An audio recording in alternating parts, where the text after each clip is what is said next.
Pourquoi tu es toi aussi un pervers narcissique masqué? Alors dans ce podcast, nous allons voir pourquoi est-ce que je pense que toi, moi, nous sommes parfois des pervers narcissiques masqués. Alors qu'on s'entende bien quand je dis qu'on est des pervers narcissiques masqués, c'est-à-dire qu'on a des comportements manipulateurs comme un pervers narcissique là aussi. Voilà, ça veut pas dire qu'on est des pervers narcissiques. Par définition, je pense qu'un pervers narcissique ne se pose pas la question et pour lui c'est inconcevable, il se voit comme un dieu. Voilà. Alors moi, si tu me connais pas, c'est Sakilinuma. Sur cette chaîne, je parle du pervers narcissique masqué parce que la plupart des autres chaînes parlent des pervers narcissiques grandioses, c'est-à-dire des pervers narcissiques qui ont l'habitude de s'imposer et d'être très puissant et très effrayant. Alors qu'un pervers narcissique masqué, c'est plutôt quelqu'un qui va rester recroquevillé dans son coin, qui va pas trop se faire remarquer, mais c'est que quand tu t'approches, une fois que tu t'es bien rentré dans ses filets, là il va se dévoiler, il ou elle d'ailleurs va se dévoiler à toi. Et aussi, mon but c'est de créer une famille entre nous, une famille saine, de la famille qu'on n'a jamais eue. Donc n'hésite pas à liker, à partager et à t'abonner à la chaîne, c'est important pour pouvoir en faire profiter le plus grand nombre. Alors, pourquoi est-ce que je pense que tu es toi aussi un PN masqué? Je pense que une chose qui fait qu'on peut être un PN masqué, c'est parce qu'on fait des choses pour se dire qu'on est une bonne personne. Donc si par exemple tu as eu une éducation religieuse, on t'a peut-être appris que la charité c'est quelque chose de bien, qu'il fallait donner aux pauvres, aux gens qui sont dans le besoin, il fallait les aider. Et je dis pas le contraire, je pense que c'est quelque chose de très bien aussi. Cependant, des fois, tu n'as pas envie de donner, mais tu vas te forcer à donner quand même. Tu vas par exemple te sacrifier pour aider quelqu'un alors que tu n'as pas forcément le temps ou l'envie. Ou par exemple, un truc tout bête, tu vas donner de l'argent à quelqu'un alors que tu as pertinemment besoin de cet argent pour faire quelque chose, je sais pas, pour rembourser quelque chose ou parce que tu en as besoin. Mais comme la personne à côté, tu penses qu'elle est plus dans le besoin que toi, tu vas te sacrifier pour elle et c'est pas forcément quelque chose de bien en fait. Ça c'est ce que le pervers narcissique nous avait appris, que c'était bien de se sacrifier pour lui. Vous vous rappelez, pour ceux qui ont été avec des pervers narcissiques, peu importe le type de pervers narcissique, on avait l'habitude de se sacrifier. Et le pervers narcissique ou la pervers narcissique, elle en prenait plus que, elle profitait justement de ça pour elle c'était une faiblesse. Et justement pour ceux qui ont des éducations religieuses, le pervers ou la pervers narcissique te rappelait bien que tu dois te sacrifier pour les autres tout simplement parce que c'est ce que Dieu veut, soi-disant. Tu peux aussi te forcer, je l'ai déjà dit ça, tu te forces à aider des gens que tu veux pas. Alors pour moi, qu'est-ce que je pense? Je pense que le pervers narcissique, en fait, c'est une projection de nous-mêmes.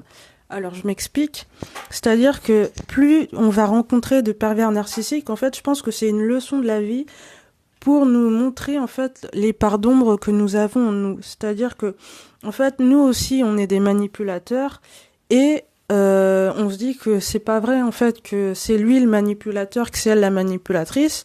Ok, mais on refuse de voir notre côté manipulateur aussi, parce que si tu en retrouves à chaque fois, c'est qu'un peu tu les attires, t'as pas travaillé sur toi, sur ça oui, ou t'as encore quelques faiblesses et t'as du mal à t'en sortir, ça arrive.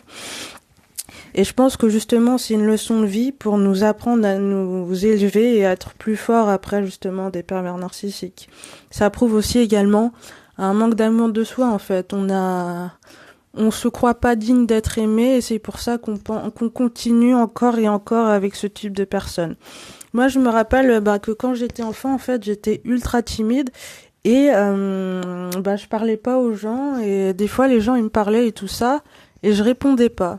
Et ça me rappelle exactement le pervers narcissique masqué. En fait tu lui parles, tu lui poses des questions et il te répond pas en fait et ça te rend fou en fait. parce que il y a rien de pire en fait que d'être en face de quelqu'un qui est indifférent, qui te répond même pas. Il y a même pas de confrontation en fait. Parce que quand il y a confrontation, au moins il y a quelque chose pour répondre et tout, mais là il y a rien en fait. Là t'es face à ton vide, t'es face à toi-même et c'est quelque chose de super dur à vivre en fait. Et je sais que ça peut énerver les gens et bah c'est un peu comme un coup de boomerang, tu te reprends ça dans la tête. Une autre raison pour laquelle je pense qu'on est aussi des pervers narcissiques masqués, c'est parce que parfois on peut s'en vouloir de procrastiner. C'est-à-dire qu'on s'est dit qu'on allait faire telle ou telle chose aujourd'hui, mais on le remet à demain. Par exemple, tu t'es dit que bah t'allais courir cet après-midi, et tu dis bah finalement il pleut ou tu trouves plein d'excuses. Et comme tu l'as pas fait, tu rumines et tu rumines encore en disant mais j'aurais dû le faire, pourquoi je l'ai pas fait? Et ça, le pervers narcissique, il te le faisait aussi souvent en fait. Quand tu disais que tu allais faire une chose pour lui, que tu allais lui donner quelque chose, il dit ouais mais tu m'avais promis ça et tout ça et tu le faisais pas et il te faisait culpabiliser. Alors que lui, quand il te promettait des choses, mais jamais il te les donnait, hein, il avait toujours une excuse. Et en fait, tu as un peu intégré ce schéma. Et même s'il est plus là ou si elle est plus là, en fait, tu continues à agir comme si on te manipulait encore. En fait, c'est un mécanisme que tu as intégré tout seul et tu continues alors que plus personne te dit rien. Donc, un exemple, par exemple, pour en revenir à l'histoire de mon permis, j'en avais parlé dans un précédent podcast. En fait, je m'en voulais beaucoup parce que je me disais que j'étais vraiment nulle et que j'y arriverais jamais et que c'est pas possible. Et du coup, c'est pour ça que j'ai raté mon permis. Mais avec le recul, je me dis, en fait, est-ce que c'est pas grave et je le repasserai une prochaine fois et je l'aurai peut-être pas et je l'aurai peut-être une autre fois. Et en fait, c'était le fait de se mettre tellement la pression, de vouloir toujours être plus haut. Je trouve que c'est un peu un comportement manipulateur envers soi-même. On se dit qu'on n'est pas assez bien alors qu'on est très bien comme on est en fait. Vous voyez ce que je veux dire? On se sent coupable. On veut toujours se pousser à fond, toujours plus haut. Et la société nous dit aussi que si on n'en fait pas assez, on n'est pas bien en fait. Mais est-ce qu'on peut pas être bien comme on est déjà? Non? Vous pensez pas? Pour moi aussi le fait d'échouer en fait, c'est le fait de pas essayer en fait. C'est pas vrai. Pour moi l'échec, je pense qu'on a une vision erronée de l'échec en fait. Et justement, comme on a peur d'échouer parce que on a peur du regard des autres ou qu'on avait peur du regard du pervers narcissique qui allait nous juger, qui allait être vraiment très méchant avec nous si on avait dit que si on échouait quelque chose, ça je me rappelle. Ou par exemple, si on avait, moi je sais qu'avec ma mère, quand j'avais des mauvaises notes à l'école, elle me frappait. Ça c'est pas vraiment un comportement de bienveillance en fait. C'est prouvé justement dans des études que plus moins t'encourages les gens et plus tu les réprimes et les punis et moins ils avancent. Voilà. Donc ça c'est vraiment un comportement à éviter. Voilà, c'était Saki Linuma. N'oubliez pas que cette année, j'organise entre survivants de pervers narcissiques. Donc si ça vous intéresse, vous m'envoyez un mail à sakilinuma@gmail.com. Et vous pouvez vous abonner à la chaîne, liker et partager. C'est important de le faire pour pouvoir faire découvrir au plus grand nombre que les pervers narcissiques masqués, ça existe, et qu'il n'y a pas que des pervers narcissiques grandioses, il y en a même bien plus. Voilà, c'était Saki Linuma, je vous dis à la prochaine, salut